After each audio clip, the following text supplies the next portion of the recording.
The incompetence finally leaves. Ha! Mike, who settled in as the acting CEO, mocks me. His entourage of employees also look down on me, smirking. If I leave, all of the CEO's favorites will be fired. Mike's sister, the executive vice president Alice, bites her lip in frustration. What are you thinking? If Jack leaves, the company really won't be able to function. Shut up. I'm the acting CEO and you're the EVP. If you can't listen to me, then you should resign too.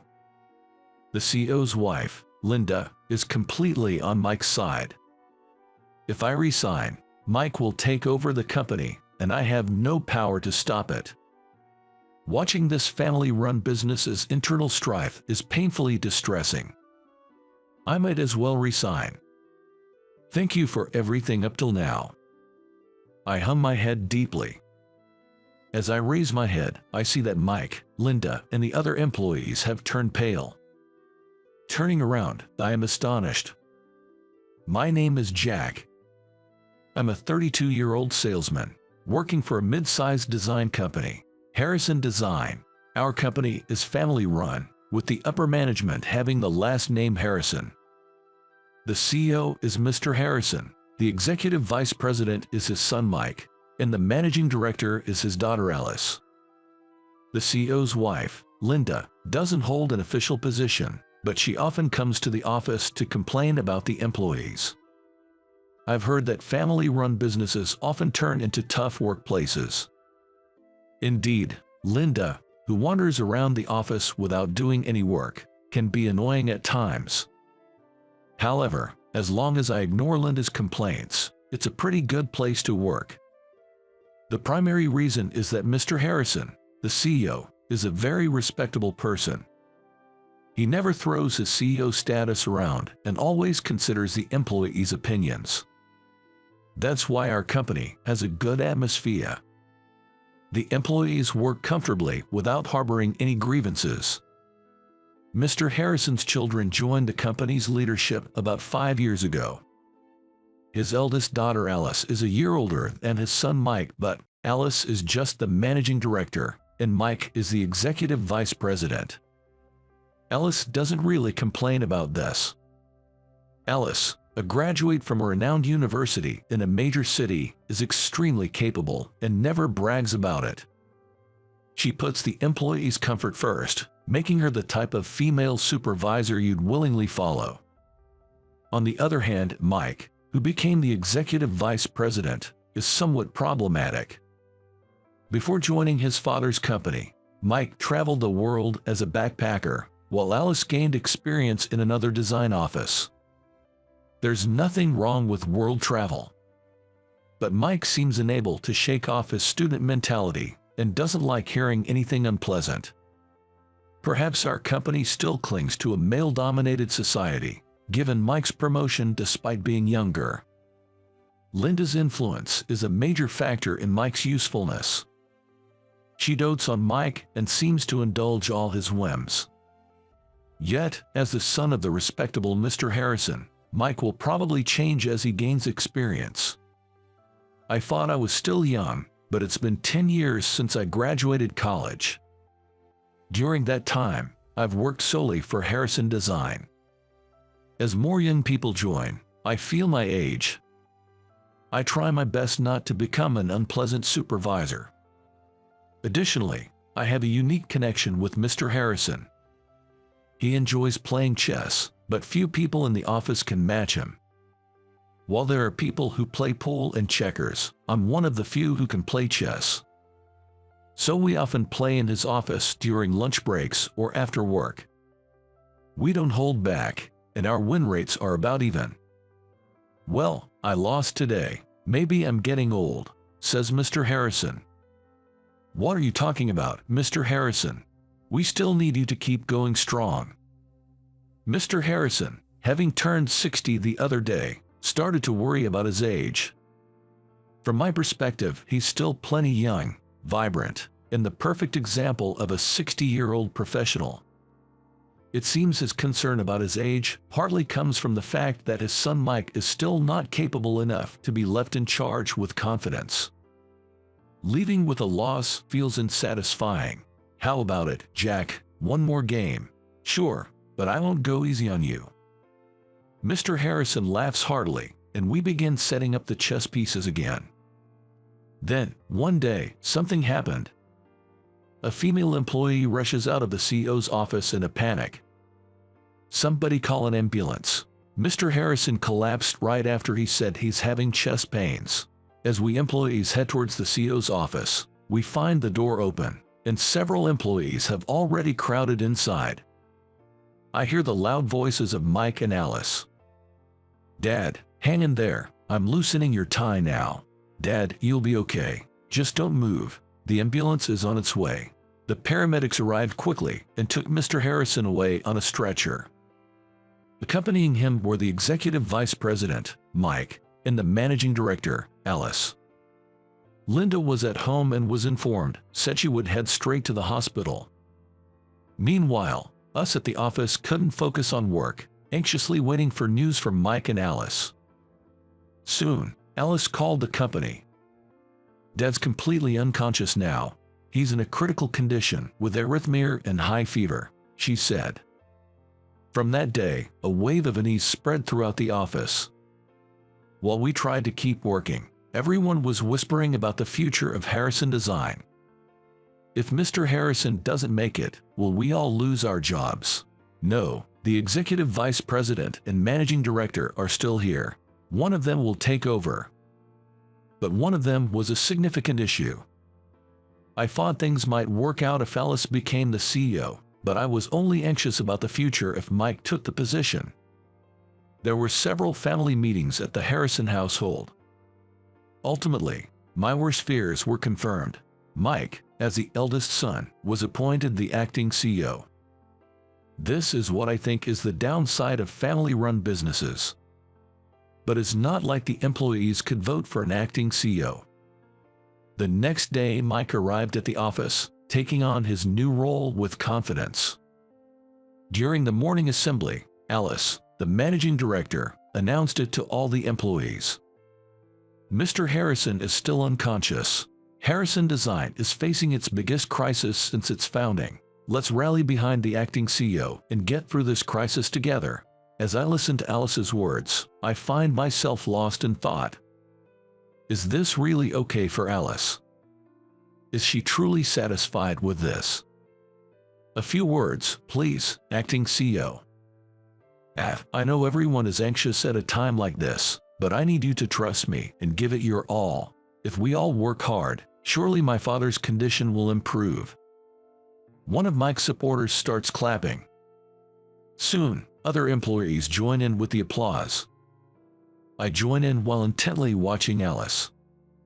Alice, trying not to reveal her true feelings, joins the applause with a cold smile. An employee standing next to me mutters softly, "What's going to happen now? I'm really worried." It seems I'm not the only one feeling anxious. A few days have passed since Mike became the acting CEO, and its effect is already apparent. Mike has begun implementing major layoffs. It's been 5 years since Mike joined Harrison Design, and there are quite a few employees who are dissatisfied with him. Unfortunately, I am one of them. It appears he wants to get rid of anyone he considers a nuisance. For now, let me explain what's happened so far. Before the layoffs started, Linda had begun frequenting the CEO's office. I don't know what they were discussing, but it didn't seem like good news for us employees. "Hey, someone take somebody to the CEO's office and check out the situation." A female employee made tea and knocked on the door of the CEO's office. We all held our breath, listening to the sound. But unfortunately, hardly any voices leaked out. We waited for the female employee who delivered the tea to return. Soon, she came back running. "It looks like layoffs are definitely happening. Anyone who doesn't align with the acting CEO's views is out. That means those who oppose the executive vice president. No, the acting CEO in the past are definitely targets. What should we do? I've been pretty outspoken." If that's the case, I'm in a similar boat. Ever since Mike and Alice joined the company, it was clear who sided with the EVP and who with the MD. I was firmly anti-EVP, meaning I supported Alice. Then two of Mike's supporters from the CEO's office walked in, and we all fell silent. "What's this, a funeral? It's so quiet here. We need to support Harrison Design under the acting CEO now." "Well, who knows how many of you will remain. Just you wait and see." The two supporters exchanged glances and burst into loud laughter. It seemed their future was secure. And so, from the next day, one by one, people were let go. First, it was those who openly opposed Mike's methods. Then, those who had never voiced opposition but sided with Alice when issues arose. Alice became increasingly isolated. It seems Mike drove Alice out of Harrison Design.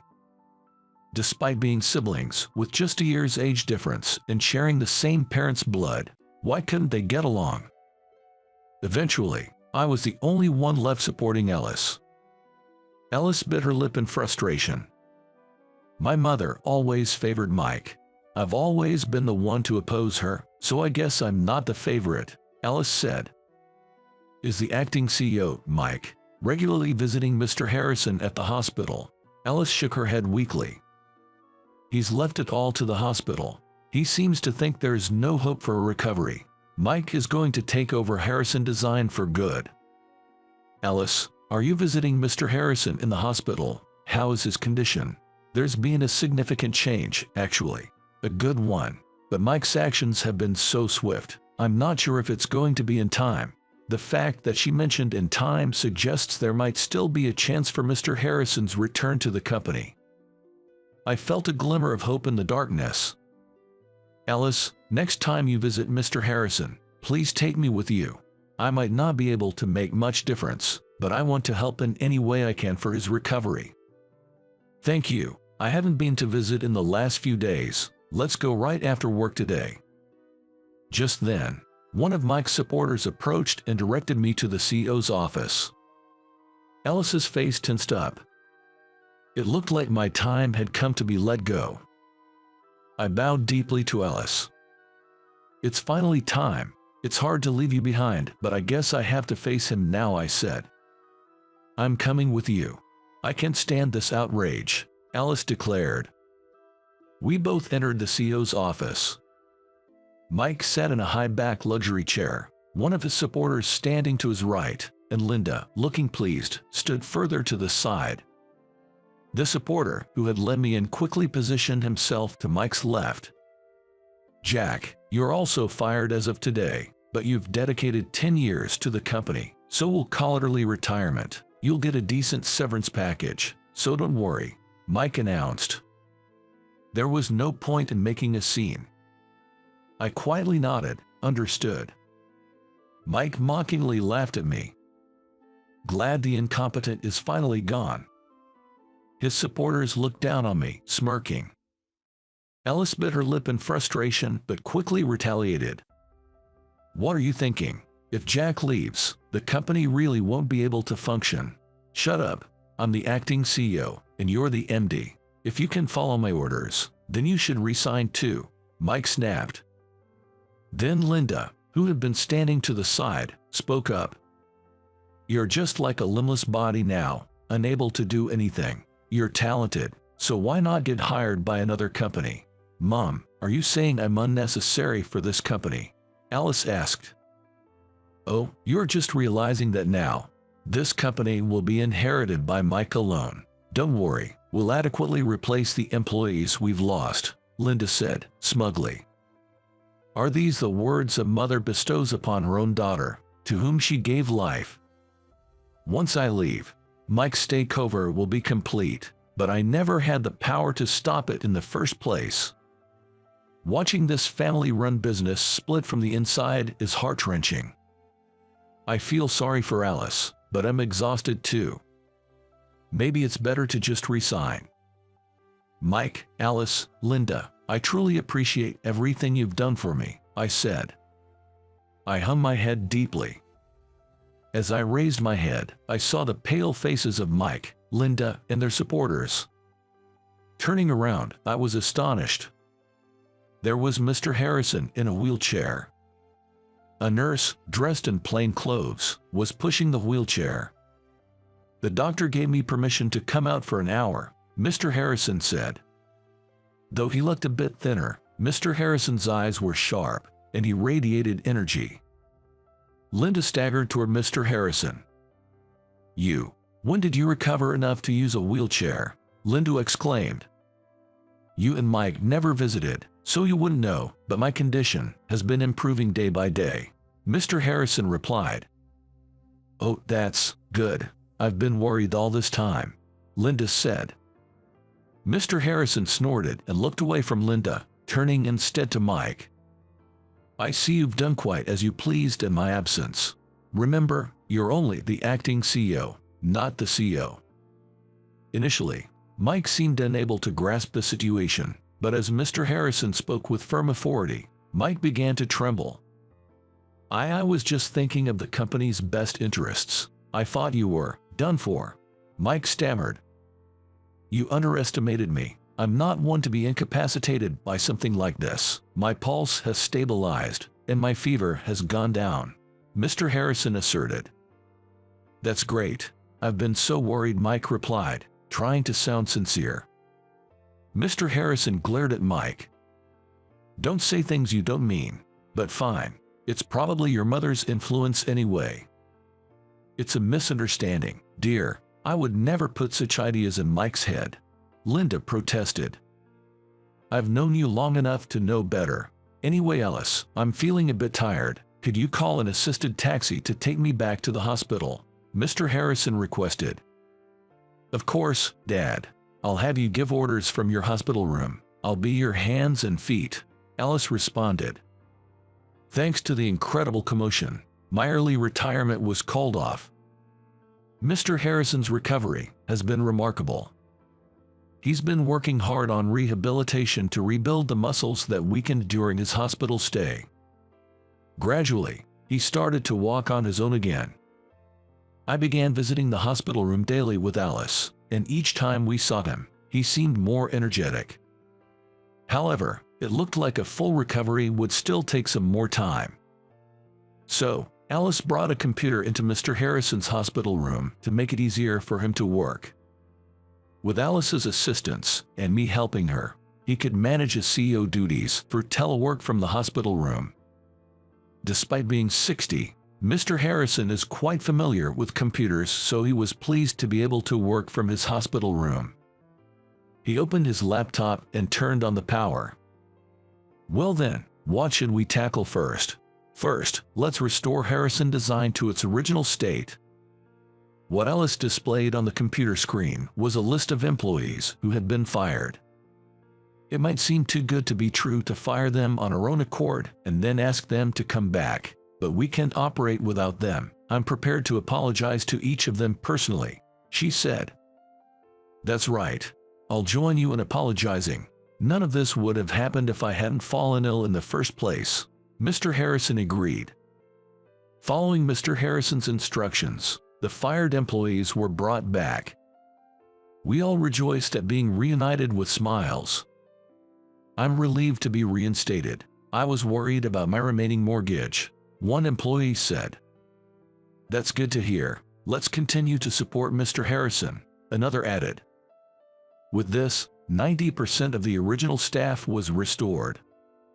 Unfortunately, we couldn't say it was 100% back to the old company. Now, we just needed to post job openings and bring in new talent. A fresh breeze would surely help the company grow even more. Eventually, Mr. Harrison was discharged and began attending work in a wheelchair. Getting sick is no joke. If you let your guard down, your son might just take over the company, he joked. "That's right, Dad. We still need you to be strong," Alice agreed. Mr. Harrison and Alice had a genuinely good relationship, full of mutual trust. Unbeknownst to us, the Harrison family had split into two factions, Mr. Harrison and Alice, and Linda and Mike, sadly opposing each other. Linda must have loved Mr. Harrison to have married him. Maybe love between a man and a woman doesn't last forever. As an unmarried man, I had no right to comment, but with most of the employees back, it was time for retribution against those who had betrayed Mr. Harrison. First, both of Mike's supporters were fired. Those two being around made Mike overestimate himself, but the real culprit here is Linda. Mr. Harrison reflected. As time passed in their marriage, they both grew increasingly dissatisfied with each other. Gradually, Linda became overly affectionate towards only Mike. Mr. Harrison, worried about Mike's carelessness but also showing his form of love, had appointed him as the executive vice president, a position higher than Alice's, despite her being older. It seems this act of love didn't quite reach Mike's heart. Other employees who sided with Mike were only given severe warnings. Employees are vulnerable. They have to adapt to whoever is in charge. It was a tough decision for them as well. Mr. Harrison understood this and refrained from demotions or dismissals. The main culprits in this situation were undoubtedly Mike and Linda. For Mr. Harrison, they were his son and wife, but they had to be appropriately punished. Firstly, Mike was demoted to a regular employee for manipulating employee fates in Mr. Harrison's absence. This personal decision seemed to have hit Mike hard. Having been appointed executive vice president upon joining the company, and even using the CEO's office in his father's stead, it must have been unbearable for him. Ashamed of being a regular employee, Mike started coming to the office less frequently. For us in management positions, it was actually convenient not to have him around, as it was unclear how to direct him. However, his frequent absences became a concern, so I asked Alice about his home situation. Alice lived alone, but Mike had always lived with their parents. So, he's been shut in his room, with the housekeeper leaving his meals in the hallway outside. It's unbelievable, Alice said. He might have lost his confidence all at once, I remarked. However, Linda, who dotes on Mike, blames the clue-like turmoil on Mr. Harrison's illness. Their marital relationship seemed irreparably damaged. Both Mr. Harrison and Linda, deeply caring for their children, were living together for their sake, even though it was a struggle. Mr. Harrison decided to punish Linda as well, banning her from entering the company. When Linda complained, Mr. Harrison showed her photos and documents gathered by a detective agency. "You've been having an affair all this time. Did you think I knew nothing about it?" he confronted her. The reason Linda frequently visited Harrison Design was because her lover was there. Her lover was a young employee in his 30s, to whom Linda had been generously giving a lot of money. Since Mike became acting CEO, there had even been talks of promoting this man to a managerial position as a special favor. "I had feelings for you after all these years together, but with this incident, even that's gone. The money you squandered was earned through my hard work," Mr. Harrison lamented. Linda desperately made excuses, but Mr. Harrison was not willing to listen. As the CEO's wife, her attempts to privatize the company were a serious offense. Mr. Harrison and Linda ended up getting a late-life divorce. However, Linda's lover quickly submitted his resignation and returned to his hometown. Mike, who adored Linda, vehemently opposed the divorce. "It's unfair to Mom. How is she supposed to live if they divorce now? She should just work or do something. It's normal to work to live. You should try working for a change," Mr. Harrison responded. Eventually, Mr. Harrison fired Mike, who showed no inclination to work at all. Thus, Mike and Linda were both ousted from the house. Normally, a young and able son like Mike would work and support Linda. However, Mike just won't seem to get a job. Having been pampered as the executive vice president and acting CEO, it seems his pride won't allow him to work under someone else. As a result, their finances dwindled. Mother and son, with nowhere else to go, reluctantly returned to Linda's family home in the countryside. However, the house had passed on to Linda's brother and his wife. Knowing their plight, they couldn't turn them away. They were given a small room and lived there in constrained circumstances. As for those of us who remained at Harrison Design, Mr. Harrison fully recovered and no longer needed a wheelchair. Though he used a cane just to be safe, but he walked firmly on his own feet. With the CEO's full return, the company regained its normalcy. I was promoted to head of the sales department in the next personal change. The responsibility was greater, but Mr. Harrison trusted me. In the support of my subordinates, I found my work fulfilling. Ellis became the executive vice president, serving as an excellent confidant and advisor to Mr. Harrison. I should have appointed Alice as the executive vice president from the beginning. Then, this clue-like incident would never have happened. Mr. Harrison said, "I understand you wanted to give Mike a chance, Dad, but it's good we realized early on that he wasn't capable," replied Alice. "They say the more troublesome a child is, the dearer they are. Mike was a perfect example of that." Mr. Harrison deeply regretted appointing Mike, who lacked ability, to the executive vice president position out of paternal affection. Thus, Harrison Design managed to recover from a significant crisis. The company's performance improved, and employee wages increased. We, the employees, are now more motivated than ever to rally under Mr. Harrison's leadership and build up the company. That day, during lunch break, I was Mr. Harrison's chess partner in his office. Just like before the hospital incident, our skills were evenly matched, leading to wins and losses for both of us. Mr. Harrison seems to enjoy this aspect of the game. Like in business golf, it's no fun if you go easy on me. That's true. I completely understand. Mr. Harrison became silent for a while. Just when I thought he was focusing on the chessboard, he said something unexpected. "Jack, aren't you going to get married? You're at a good age for it." I'm a bit embarrassed to say, but I've been so caught up in work that I haven't had a girlfriend. But you're right, I should start thinking about that aspect of my life.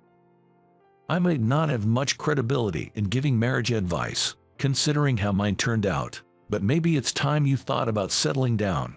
Maybe I should start attending mixers then. Just then, Alice entered the room with a knock. "Oh, playing chess again. You two always get along so well." "The only one who plays with me is Jack." Alice casually took a seat next to me, watching our match with interest. "Jack, teach me chess too. I want to study and beat Dad someday." "That's a great idea. Playing against me all the time must be boring for Mr. Harrison." Mr. Harrison looked back and forth between me and Alice, grinning. "How about it? Shall the three of us go out for sushi tonight?" "That sounds lovely. Jack, are you free?" "I don't mind at all. I'd be happy to join." Lately, it seems we're spending more time together like this. For me, it's the most comfortable and pleasant relationship. I was just telling Jack it's about time he thought about getting married. Alice, the same goes for you. Don't stay single forever. I want to see my grandchildren. Well, I do feel a bit rushed thinking about childbirth, but I don't have anyone in mind. Maybe I should go to mixers. Alice saying the same thing made me laugh. I was just saying the same thing. "Alice, shall we go to a mixer together next time?" "Oh, that would be nice. Make sure there are some handsome guys. Maybe it would be quicker if you two got married." Alice and I exchanged glances and laughed. I'd be lying if I said I hadn't thought about her in that way. But I felt I still lacked the credentials to ask her out. Looking at Alice beside me, she seemed to blush with embarrassment. I vaguely thought about asking her out for drinks, just the two of us. "Keith, how's it going with Thompson Foods?" "Oh, Shane, it's almost there. I'll wrap it up today for sure." "Got a meeting now?" "Yeah, I've got an appointment at 2 p.m. so I'm heading out now. Then I'll come along. But I'm in charge of Thompson Foods, and the negotiations are going well. It's fine, it's fine. My name is Keith. I've been in sales for 4 years at a company that manufactures kitchen equipment. Thompson Foods, a major player in the food industry, is a contract I've been trying to secure for the past month.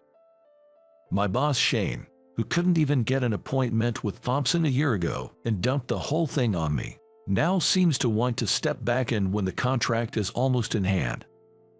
But I can't really say no to Shane, my boss, so we both end up going to negotiate with Thompson Foods. After giving our company name and name at the reception on the ground floor, we were taken to the production control department on the 7th floor. Kevin, thanks for taking the time for this meeting despite your busy schedule. As I greeted Kevin, the head of manufacturing management at Thompson Foods, he seemed a bit more flustered than usual. I've been waiting for you, Keith. I have a request today. Our president, Mr. Thompson, also wants to join today's meeting. Is that all right? Yes, I understand. Hearing that Mr. Thompson would personally attend the meeting, my heart started racing. The door opened slowly, and Mr. Thompson entered. As I greeted him nervously, Mr. Thompson turned to me and smiled. So, you're Keith. I've heard you managed to persuade our big demon. Big demon. Haha, that's Kevin's nickname. We get salespeople from various companies, but if we were to have meetings with all of them, there wouldn't be enough time in the day. I see. So, we've decided to only have meetings with companies that Kevin approves of. It must have been tough getting this far. Mr. Thompson said this with a smile, while Kevin, looking rather stern, seemed to crack a smile for a moment. You've got a strong and good junior on your team. Kevin said this to Shane. And so, the meeting began, including Mr. Thompson, and we successfully secured a new contract for kitchen equipment. As I stood up, relieved, Mr. Thompson made an invitation. Next month, on the second Sunday, my youngest daughter turns 20. We're planning a birthday party, and if it's convenient for you, would you like to come? A birthday party for your daughter. Attending the birthday party of a president's daughter I've never met seemed out of place for ordinary employees like us. As I was thinking of declining, of course, absolutely, both of us will be delighted to attend, Shane had replied without consulting me. Mr. Thompson was overjoyed, and there was no room for me to decline. Shane, why did you say we'd attend? A birthday party for a president's daughter we've never met? Aren't we out of our depth? After leaving Thompson Foods headquarters, I complained to Shane, don't be silly. If we bring a timely gift to the party and get his daughter to like us, it could be a real stroke of luck. Shane just grinned smugly. I was internally dumbfounded, thinking such a thing was impossible, but I couldn't say anything. A few days later, an actual invitation to the daughter's birthday party from Mr. Thompson arrived, and I resigned myself to the fact that I couldn't decline. The invitation had the name of his daughter, who would be turning 20 next month. Emily. What kind of person is she? This is tough. I have no idea what to get for a woman I've never met, let alone a president's daughter. As I sat in my living room chair pondering, my sister Julia playfully tapped me on the back. Hey, you're thinking out loud. You heard that. Haha. It seems I was talking to myself a bit too loudly. As I chuckled awkwardly, Julia, perhaps out of curiosity, sat down next to me to hear more. It's rare to see you struggling with a gift for a girl. Yeah, that's right. I've been invited to a client's daughter's birthday party, but since I've never met her, I have no idea what she likes. In that case, isn't this the perfect opportunity to show off your special talent? Julia's words reminded me of my hobby of making music boxes. I became fascinated with music boxes during a field trip in my junior year of high school to a music box museum. After researching, I found out I could make them myself, and it became my sole hobby. With hand-cranked music boxes, you can play your favorite songs by punching holes in a metal sheet, known as the movement, inside the music box. Come to think of it, Julia is about the same age as Emily. Hey, Julia, can you tell me what kind of songs 20-year-olds like these days? Well, maybe songs from popular dramas or trendy anime soundtracks. Those usually have tracks that everyone knows. Julia, play me some songs she downloaded on her phone. For the music box I've been working on, which can change tunes midway, I took quite some time to select and create sheets for 3 songs. The outcome was great. I made the box a special one. I crafted the box and fitted the mechanical parts inside. At a familiar workshop, I used a laser engraving machine to imprint musical stabs and notes on the sides of the box. I even made holes in the round parts of the notes, so the music box's sound would emanate from there. After about 3 weeks, the music box was complete. On the day of the birthday party, I headed to Mr. Thompson's house as mentioned in the invitation. Entering the gate, a beautiful garden came into view. The well-maintained bushes and flower beds were impressive. I exchanged greetings with 2 helpers at the entrance and was led to the living room. The moment I saw the luxurious marble dining table in the spacious living room, easily over 40 square meters, I felt a bit intimidated. The guests were all dressed in elegant, high-end suits and dresses, easy to spot. Shane and I felt quite out of place. All I wanted was to give the gift and leave as soon as possible. While I was thinking this, the party started, and Mr. Thompson stood in a prominent spot in the room to begin his greeting. Thank you all for gathering here today to celebrate my youngest daughter Emily's birthday. Amidst the applause, Kevin raised his glass. Let's toast to Emily's 20th birthday. Next to Mr. Thompson, a beautiful woman with long black hair reaching down her back bowed gracefully. She must be his daughter. After some greetings, the guests began presenting their birthday gifts to Emily. There were exquisite bouquets, brand-name bags, and jewelry, all appearing quite luxurious. As I watched in awe, Shane also handed Emily a gift. It looked like a bracelet from a famous brand. After handing it over, Shane noticed me and came over. What did you bring, Keith? Well, my gift isn't something I bought, actually. I make music boxes as a hobby, so I brought a handmade music box for today's gift. Showing him the paper bag with the music box, Shane snatched it up. You're being incredibly rude. A cheap, handmade music box as a gift for the president's daughter. What were you thinking? Apologize to Emily. Go buy a proper gift right now. Stunned by his sudden outburst, I couldn't respond as Shane yelled at me. I hadn't expected to be scolded at the party, but maybe giving a handmade music box to a woman I was meeting for the first time was indeed impolite. Speechless and ashamed, I could only stand there, head down. The living room fell silent, a tense atmosphere hanging in the air. Then Emily approached us. Excuse me, is that paper bag for me as a birthday present? Could you please give it to me? I want to cherish the feelings of everyone who gave me a gift. Hearing this, Shane hesitantly handed over the paper bag he had taken from me to Emily. She received it and turned towards me with a bright smile. Thank you so much. I've never received a handmade music box before. I'm delighted. May I open it? Yes, please do. I managed to answer nervously, and Emily, still smiling, took the music box out of the paper bag. Wow, is this handmade? It's incredibly beautiful. She was fascinated by the music box and picked up the sheet music included. This is amazing. How does it work? Well, you open this part and set the sheet inside, then close the lid and turn the handle. Feeling a bit happy, I walked past Shane to explain how the music box works to Emily. As the handle turned, a gentle metallic sound filled the room. The previously tense atmosphere in the living room seemed to warm up a bit. That's incredible. I love this song. It sounds so beautiful. After the song finished playing, Emily said this with joy and even clapped her hands. Her applause quickly spread throughout the room.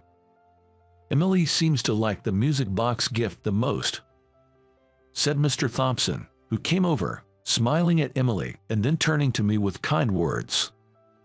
"Keith, seeing my daughter so innocently happy like this, I wonder how many years it's been. Thank you for such a wonderful gift. While making this music box, you must have thought of Emily, whom you've never met, and put your heart into it." Emily seemed to truly enjoy it, playing each of the 3 music sheets I had included, changing them one by one, and happily turning the handle. "I'm really glad you liked it."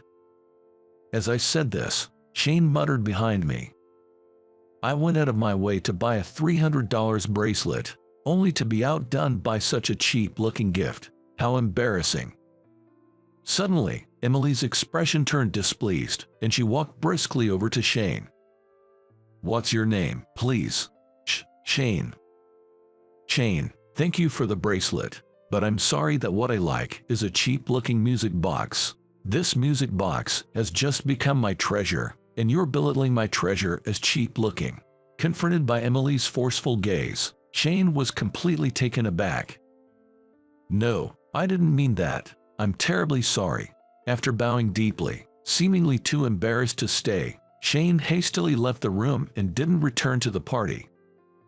Then came Monday, the start of a new week.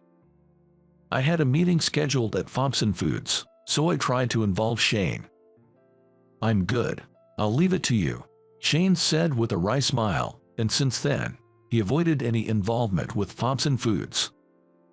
As for me, Emily had approached me on my way out of the birthday party. "I'd like to learn how to make music sheets myself. Would you mind teaching me?" Emily really seemed to like the music box.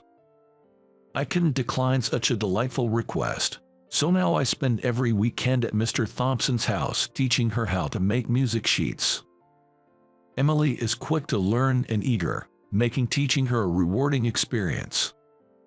Once she learns to make the music sheets herself, she wants to try making the box part too, so I plan to continue being her music box tutor for a while. I wonder what kind of melody she will create and how her beautiful smile will look when she completes her own music box. I'm really looking forward to it. But on the other hand, I can't help feeling a little sad that once Emily learns to make music boxes on her own, we may not spend as much time together. I want to see her smile more. But like a music box that eventually comes to an end, I know these happy times are finite. I decide not to think too much about it and do my best in what I can. With this in mind, I visit Mr. Thompson's house as usual, where, unusually, he is relaxing on the living room sofa, listening to the sounds of the music box coming from Emily's room. It's a beautiful sound. I'd like to learn how to make it myself if I had the time. "Emily seems to have taken a real liking to you," Mr. Thompson said. "I'm honored," I replied nervously, and he continued. "Thank you for a birthday gift that surpasses even a $10,000 purse or jewelry. I want to express my gratitude again.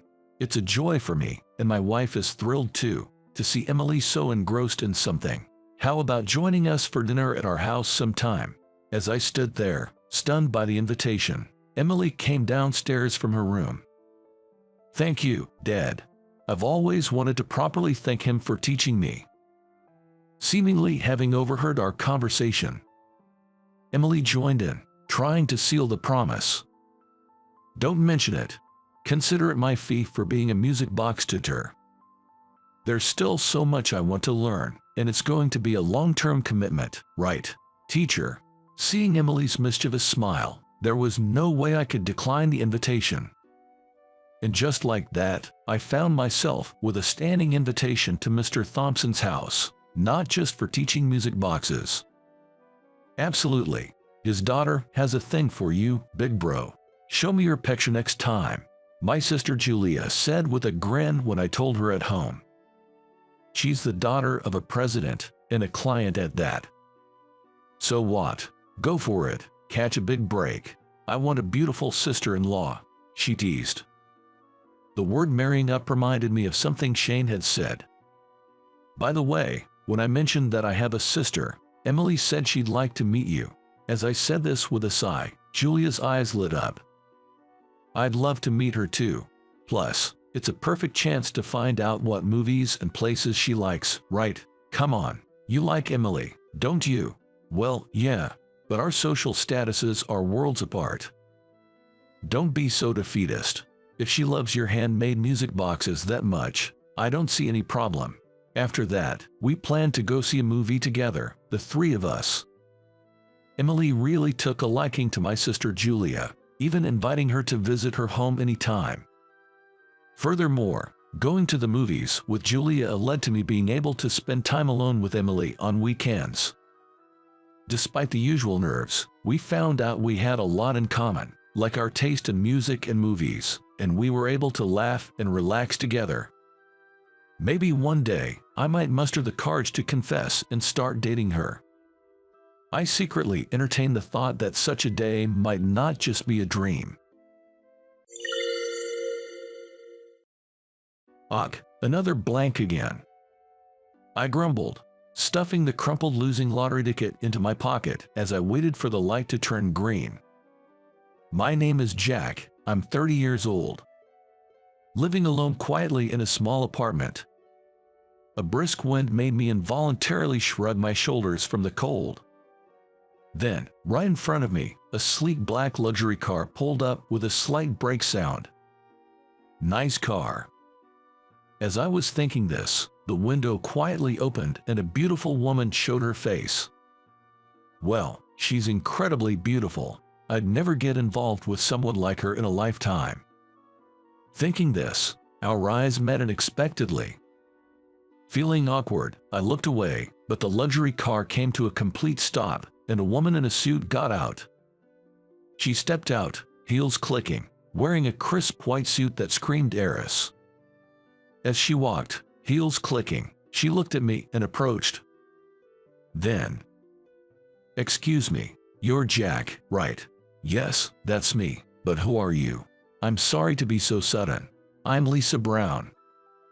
Saying this, she handed me a business card with a company name I didn't recognize and a name I didn't know, Lisa Brown. In my panic, she said, "I'm sorry to be abrupt, but could you listen to my story?" "No way. A beautiful woman like her wants to talk to me. Could this be some kind of reverse pickup?" No. That's impossible. It must be a scam or some kind of solicitation." "I'm in a hurry, excuse me," I said, making sure not to make eye contact and running across the blinking walk signal. Glancing back, the woman was still staring at me intently. It's been 3 days since that strange encounter, but her expression is still stuck in my mind. It's bothering me. I can't help but be curious.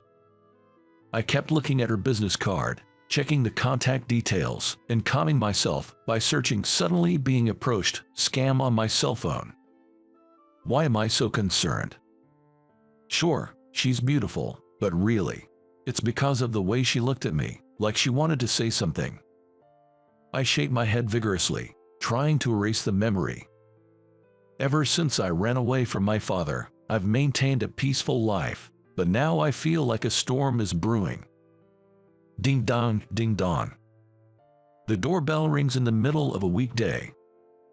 I was off work, sleeping in, and the sound woke me up, leaving me in a bad mood. Yes, it's me, Lisa. I freeze. Lisa is the name of the beautiful woman who gave me her card. How does she know where I live? My heart starts racing, and I break out in a cold sweat.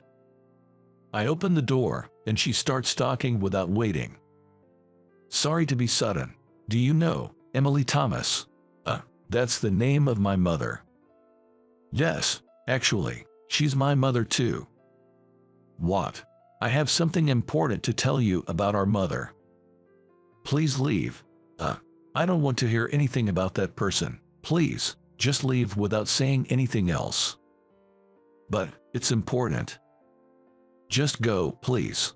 "How did you even find this house? I could report you to the police, you know." "Well, if you leave now without saying anything, I'll let it go. Don't ever come back here, please, just leave. I'm sorry for disturbing you, I'll leave for today. The click-clack of heels echoed down the apartment hallway, reminiscent of the sound I heard while waiting at the traffic light, fading gradually into the distance.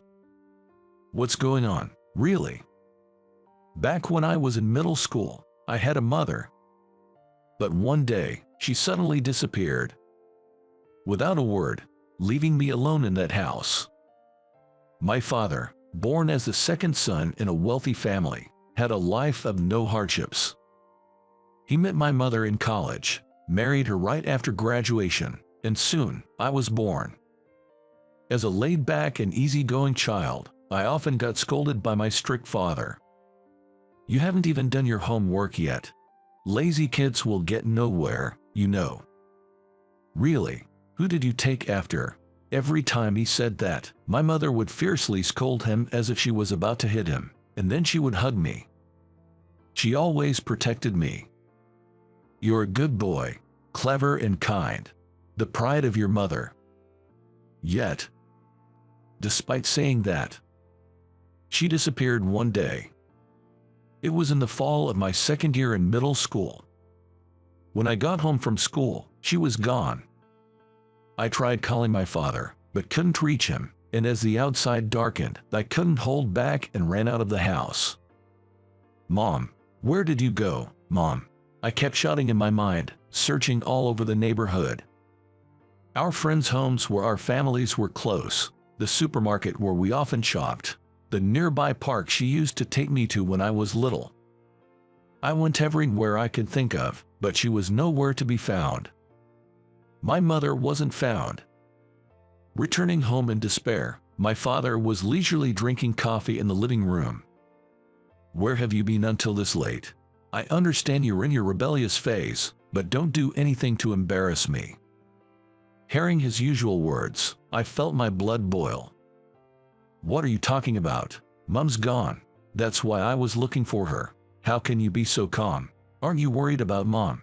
I shouted, grabbing his shirt, only to be brushed off annoyingly. She left this morning. Left? Yes. But that can't be, because Mom, trying to say she cared about you. Maybe not, but you were abandoned. Spitting those words, my father left for work. Abandoned. Mom left. I collapsed to my knees. My brain refusing to understand. Mom would never return to this house again. After a while, I understood that much. Sigh. I hadn't thought about this in a long time.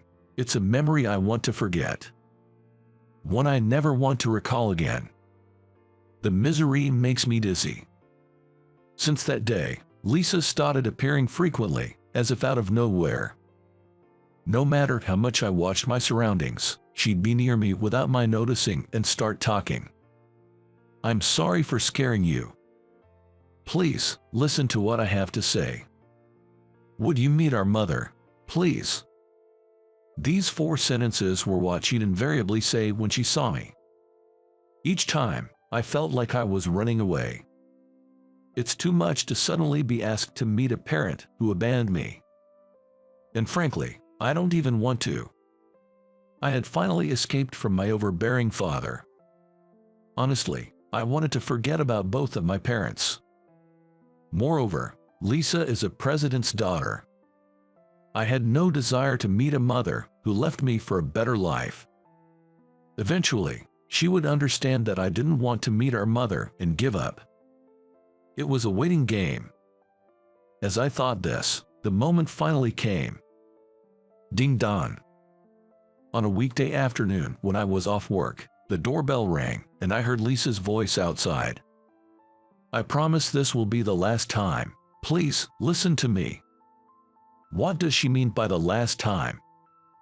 I listened to her voice. I've written a letter. Everything I want to say to you is in it. Please read it. I'm sorry for chasing after you all this time. I heard the clack of a letter being dropped into the post box, followed by her retreating footsteps.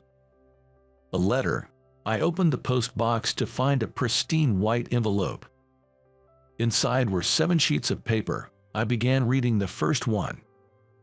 Dear Jack, I apologize for pursuing you without considering your feelings. Time is running out for our mother, and I will be spending more time at the hospital. I've written down everything I want to tell you in this letter. What? Time running out. Going to the hospital. I felt increasingly agitated, reading the letter intently. After finishing, I found myself running, letter clutched in hand. Please let me be in time. I raced to a certain place, praying. The truth is, our mother is suffering from a severe illness. She doesn't have much time left. I knew I had a step-brother. Mother would talk about you, her beloved son, with such a peaceful expression. As I grew older, I wondered why she had to leave her dear son. One day, she finally told me, your father, who was having an affair, accused her of infidelity. Despite her protests, nobody believed her. The false story spread to neighbors and relatives, and with no place to go, she left, worrying it might affect you negatively.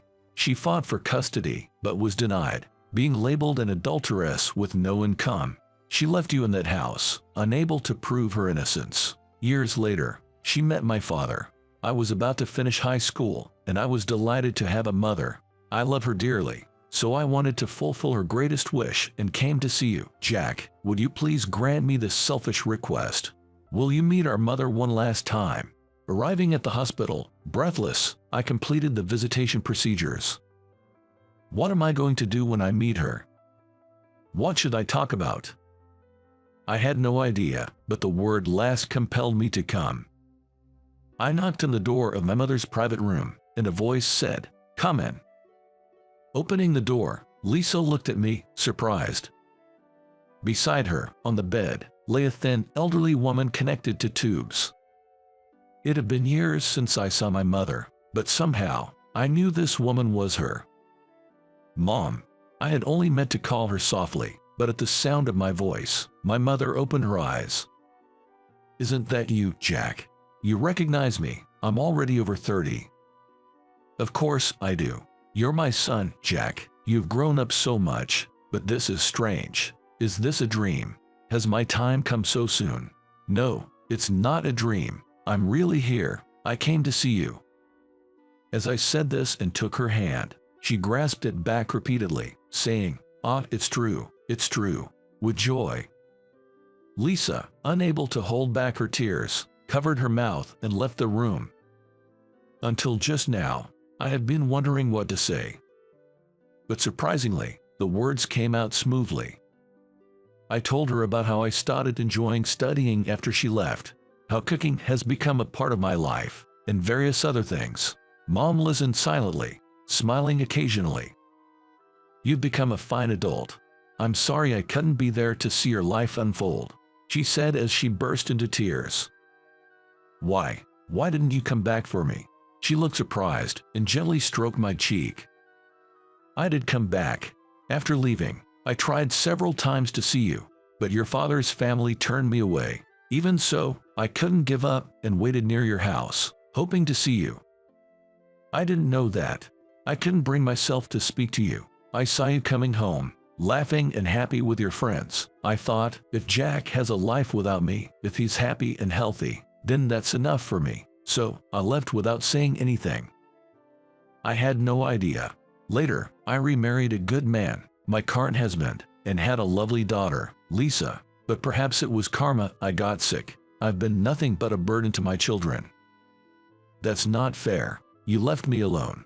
I'm sorry. I never forgave you because I wanted to be with you. What? Dad was so strict. Every day was hard. He didn't care about me, only my achievements. I waited in that house, always hoping you'd come back for me. I didn't know. I'm so sorry. My leaving caused you so much pain. But I want to forgive it all today. I'm really happy we could meet again like this, Mom. I grasped my mother's trembling little finger. Let's make peace. Thank you for thinking of me. That alone makes my life until today feel worthwhile. I feel saved. Through tearful eyes, I managed to show my best smile. Jess, thank you.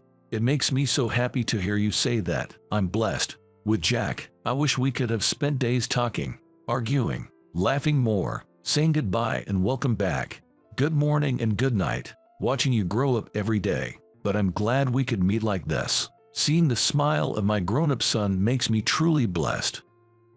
Under the clear sky, I watched the smoke rise to the heavens. My mother continued to fight her illness. She tried her best, hoping to go out with me and Lisa once she got better. In her last few months, I tried to visit her hospital room every day.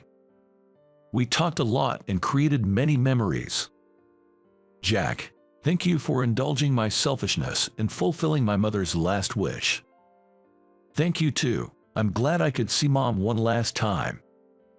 Actually, approaching you at the traffic light wasn't a coincidence. I found you based on the information my mother had, with the help of a private detective. I'm sorry for being sneaky about it. That's okay. I'm really happy about it. I'm grateful that you came to me, clearing up the misunderstandings about Mom and revealing the truth. With these memories, I can now look forward and walk ahead. Someday, I think I'll also face my father. I won't run away from my life anymore, the life my mother gave me. She'll be happy for you. Lisa gave the biggest smile I had seen since we met. My name is John. I've always been shy around people and didn't have many friends. With my average appearance and no talent in sports, I was practically invisible in the classroom. Girls used to call me Donkey and made fun of me. But there was one thing I was good at. That is studying. Since I wasn't good at socializing and never went out, I would spend all my time at home studying at my desk. I love studying in silence, all by myself. Thanks to that, I got into one of the top all-boys high schools in the state and kept my grades in the top 10 during my time there. I smoothly got into a well-known state university. Having spent all my time studying, I did start to feel like I wanted to have some fun too. To break away from my dull life, I decided to get a makeover. Following tips from magazine articles on how to be a popular guy, I dyed my hair color and paid more attention to my clothes to create a more modern look. However, lacking communication skills, I still couldn't fit in at university and ended up leading a dull college life, just like in high school. But I never slacked off in my studies. Being a serious person, I attended all my classes, which made me quite popular with the professors. To ensure I wouldn't struggle with job hunting, I had already been asking professors for recommendations to good companies. Thanks to this, I landed a job offer from a major food manufacturer. My parents were thrilled about my job placement. The salary was decent, so I moved out of my small apartment and rented a slightly bigger one. I hoped that as a working adult, I'd make good friends, go out for drinks, and lead a fun life. Maybe I'd even meet a cute lady there. That was my naive hope. But reality isn't always that kind. Even after becoming a professional, my life remained dull. The job wasn't particularly fun, but not boring either. There were many colleagues who joined the company at the same time as me, but they were outgoing and had great communication skills. They are complete opposite of me. I didn't fit in and couldn't get close to them. I became more withdrawn and naturally had no luck in love, continually updating my record of age equals years without a girlfriend. Eventually, I resigned myself to a life of just going between home and work. In a way, it was a peaceful life. But then, at 30, I was suddenly transferred to the sales department, starting a hellish daily routine. I had always worked in the product department, mainly handling orders. The work was mostly solitary, and I only occasionally talked to suppliers. It was the perfect department for someone not good at communication. This sudden move to sales was a shock to me and probably to my colleagues as well. I guess they were short-staffed. But still, it was clear to everyone that I was the wrong choice for this department.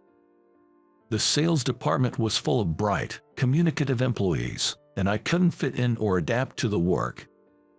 The workload was enormous, from client development, negotiations, and creating proposals, quotes, etc. I had to do it all. I was not a good talker in the first place, so it was causing me considerable difficulty to get one contract. My sales performance remained at the bottom. I was constantly pushed to do menial tasks by my boss and colleagues. I didn't want to do these tasks, but with comments like "still at the bottom this month, you're not contributing much, so you should at least do this," I couldn't refuse. It was clear they looked down on me. Female employees said things like I definitely wouldn't want to marry a guy as dull as John. While my colleagues slowly got promotions and advanced, I remained a mere employee. Just the typical single, uninteresting guy you find in every company. Oh well, I guess I'll just keep falling behind the younger folks and be left out. Well, it's fine, I guess. After lunch break that day, my boss, Tom, suddenly called me in to ask for a favor. Ken, one of our employees, made a promise to a client that he can't keep. We won't be able to meet the delivery deadline. It's too late to tell the client that now. They really need it by that date. The mistake Ken made was big enough to risk losing the client. Ken is the son of the department head. What if he gets fired over this? But you, being new to the department, might be let off with a warning. They'll probably just transfer you. You don't have a family, so a little pay cut wouldn't hurt. So please, can you take the fall for this? I intended to refuse and argued back.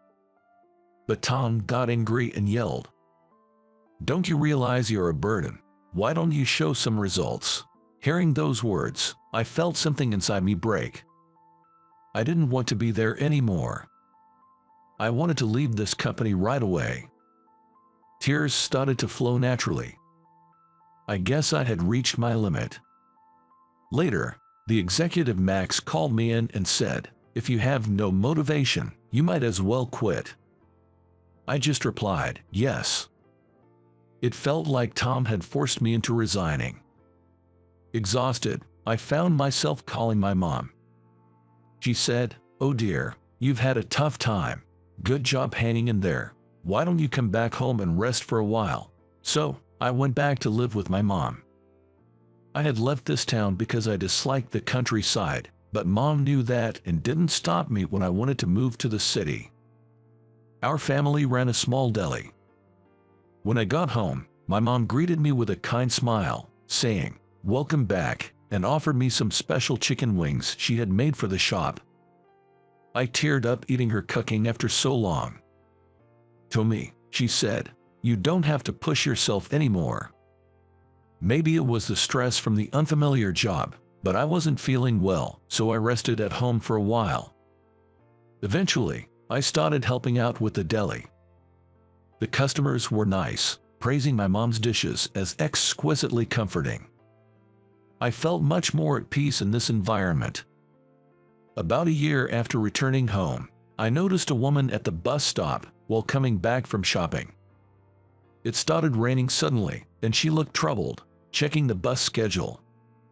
Approaching her, I asked, "Is something wrong?" I wouldn't normally talk to a stranger, but I couldn't ignore her that day. "The bus is late," she said. Checking the schedule, I saw that the bus should have arrived 30 minutes ago. It must be running late. "What a delay," I said. The rain was getting heavier, and there were no stores nearby to buy an umbrella. The bus showed no signs of coming anytime soon. "If we stay out here, we'll be completely drenched. Would you like to come to my place for a while? My mom's there, so it won't just be the two of us." "Don't worry, it's a walking distance from here," I suggested. Initially hesitant, she finally agreed as the rain worsened, saying, "Thank you, I'll take you up on that offer." That day turned out to be a major downpour, flooding roads and causing significant damage. She couldn't go back home for a while. My mom warmly welcomed this stranger into our home. Seeing my mom's friendly nature, the woman seemed relieved. Her name was Ava. She was 30, 3 years younger than me. Her father ran a bridal company, and she worked there too. She came to our town to inspect a new wedding venue. I hadn't noticed it outside, but Ava was very beautiful. Yet, there was a hint of sadness in her demeanor. I wondered if she had any big worries. Ava was very delicate. Her face looked a bit worn out. My mom served her a proudly made deli dishes. "We only have this, but please have them if you'd like." "Thank you." She thanked us in a soft voice, and when she tasted the food, Ava said, "I've never had something this delicious," and her face lit up with a smile. Seeing Ava smile for the first time made me feel a little excited. I hadn't really talked to women before, but I felt like maybe I could get along with Ava. When I gathered the courage to talk to her, she responded kindly, even to someone like me. It turned out she was under a lot of pressure at work. Ava was the daughter of the company president, which made her stand out at the office. However, some colleagues resented her, always challenging her. She tried to work sincerely, but there were many who badmouthed her, saying she was arrogant just because she was the president's daughter. Ava worked hard to gain their recognition, but it seemed like she pushed herself too much. Oh dear, that must have been tough. It's important to relax sometimes. Life is long. You can relax here. I think you've done a great job, my mom said. Thank you. It's nice to be praised. It's been a while, Ava replied with a beaming smile. In the end, Ava stayed at our house for about a week. She happened to be on vacation, so the timing worked out well. She got along well with my mom, chatting and even helping out at the deli. For me, it was a fulfilling time. Ava seemed brighter than when she arrived. As she was leaving, my mom joked, "If you're tired, you're welcome to come back for more girl talk." Ava replied with a smile, "Then I might just take you up on that." I said, "Please take care of yourself and don't push too hard." Ava then boarded the bus. I thought this might be the last time I would see her. Feeling that, I couldn't help but feel a little sad. Life continued as usual, helping out at the family deli. Then, one day, an invitation to a wedding arrived at our home. It was from Troy, a classmate from middle school. I remember talking to him at the supermarket recently, where he mentioned, "I'm getting married. You should come to the wedding. Meeting here must be fate." Honestly, I never liked Troy much. He used to mock me for being a bookworm during our school days. I thought about making up an excuse to skip it, but then Troy called. "You must be free, so you better come to the wedding." Yeah. Unable to refuse, I ended up agreeing to attend. And then came the day of the wedding. At the venue, there were many classmates. Most of them didn't seem to recognize me. They whispered and looked my way.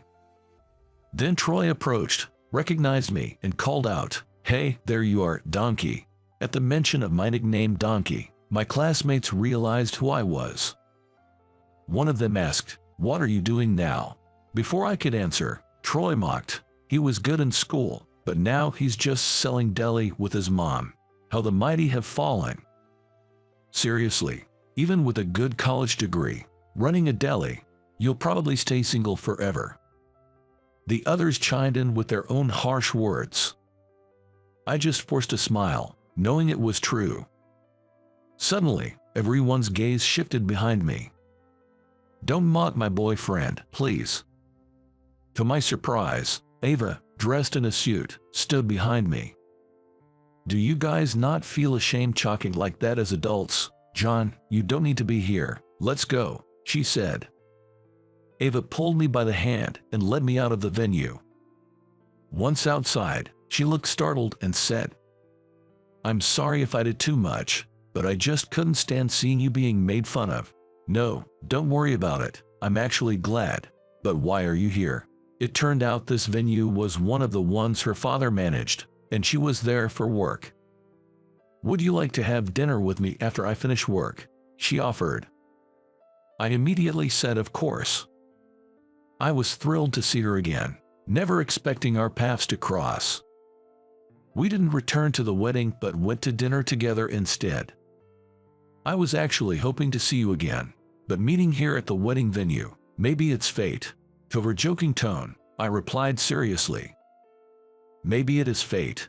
Maybe we both wanted to see each other, and fate brought us together." At the time, such words came out easily, which was unusual. Ava blushed and asked, "John, did you really want to see me too?" I decided to be honest about my feelings. I told her how I felt something special for her, unlike anyone else, and that I'd been thinking about her ever since. "I've been thinking about you too. When you praised me for my hard work, it really lifted my spirits. Your words are so warm. I think I like you, John." Blushing, she shared her feelings. From then on, we started a long-distance relationship.